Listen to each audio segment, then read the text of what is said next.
It's no secret that creating shareable content is the key to expanding your reach and engaging with a broader audience on social media. The big question is, how the heck do you create it? And what content should you create? Well, today, folks, that's what we're talking about. I'm excited to share with you what I know. So let's not waste any more time and jump right into it.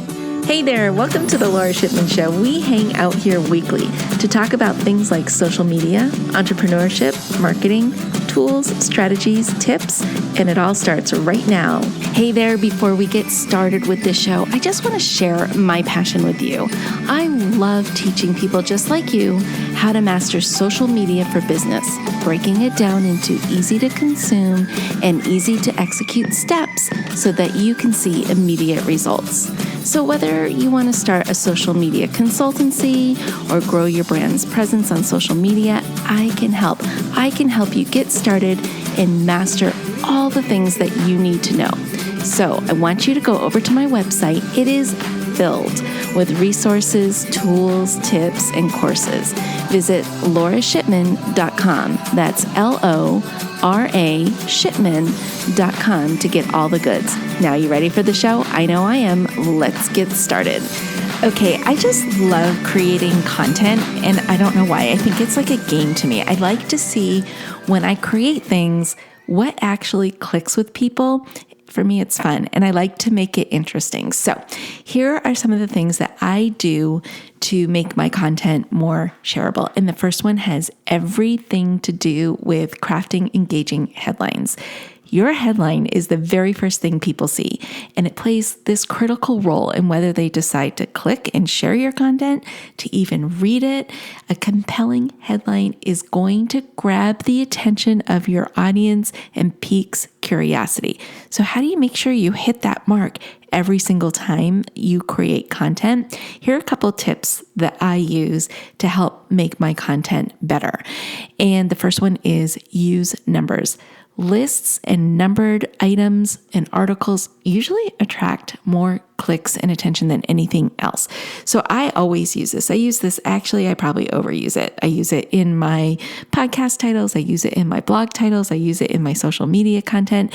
But I just find that those work. And those are the type of pieces of content that really resonate with me. So I know my audience is very similar to me. So I know that it's also going to resonate with them.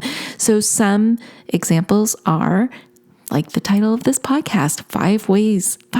You're going to learn 5 ways to make your content more shareable. Another one is 10 tips for boosting your productivity. It's so much more engaging than just tips for boosting productivity. Okay, another thing you can do is ask questions that resonates with your audience's interests or pain points. So you could say something like, are you making these common SEO mistakes or these common social media mistakes, whatever field that you're in? You ask that question and that piques curiosity. You want to know, like, oh my God, am I that person who's making these mistakes? Maybe I'm not. Maybe I'm not as bad as I think I am. That sort of thing. That piques interest and curiosity. So people really want to know that. And another way that you could craft engaging headlines is create a sense of urgency. Use, time-limited words like now, today, urgent, those sort of things that compel people to take immediate action. So for example, you might say something like, learn these social media tricks now. So this next one is kind of a given. We kind of all know about it, and that is incorporating eye-catching visuals.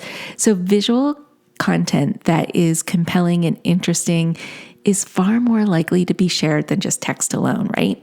Although it is good to break up your feed where you have, visual, and then maybe text because it's changing, right? It's something that changes and people are kind of surprised by that.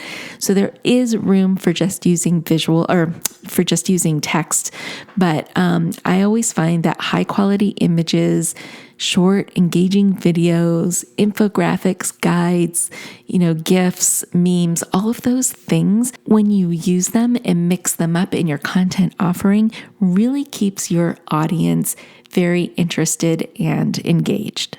Tip number 3 is providing value and solving problems. If you can do these two things, your content will be shared. People often share content they find valuable and that solves a problem they have. So for example, my audience is looking for social media solutions, right? How to create better content, how to get more followers, how to get their engagement rate up, how to get more click-throughs to their website, drive sales, make phone calls, all of the things. So if I can provide those solutions, then my stuff is going to get shared. People will share this podcast episode because it was very helpful, and they'll share it with a friend who needs help in this same area. So here's how you do it. You want to be informative, provide in-depth information on topics that matter to your audience. The other thing you want to do is offer solutions. So figure out what those common pain points are and then offer practical solutions. I always say usable, actionable information that somebody can put into practice today. That's like the trifecta of creating shareable content, right? So if people can get a quick win from it, your content is going to perform. Okay, my 4th tip is encourage interaction. So when you have interactive content, it tends to get more shares because it engages your audience directly. Now, here's some ways that you can make your content more interactive. Polls and surveys, they can engage your audience and encourage them to share their opinions, which is really, really important. Quizzes, those are fun. People love to take quizzes to find out what their results are, and they become highly shareable. And then calls to action. Don't forget to tell your audience what to do next, right? Sometimes we forget to do that. We forget to tell them, if you found this helpful, share with a friend or leave me a comment. Let them know what to do next. Don't leave your audience hanging. Just let them know how they can interact with the post that you just put out there. Okay, my last little tip is optimize for mobile. I think a lot of times we take for granted that the content we're posting is optimized for mobile, especially when we're using some of these apps like, let's say, Instagram and Facebook. It automatically does it for you, but there's some other things that you can do as well. And that is use short paragraphs. Think about it, like when you're reading something on a small screen, if there's a wall of words sitting there, you're going to just pass right by it. I know I do. I much rather read something in bullet point format, and I love emojis as bullet points because you kind of get the emotion before the bullet point or the text shows up. So you already can anticipate about how you're going to react to what that text is going to say. And then the last thing is just make sure you have fast loading times. Make sure your images are sized appropriately for social media and for mobile devices. So if you've got something that is really big, it's a huge file, it may not load quickly and then you might lose your audience. And that's true for video and it's true for the images that we take and post on social media.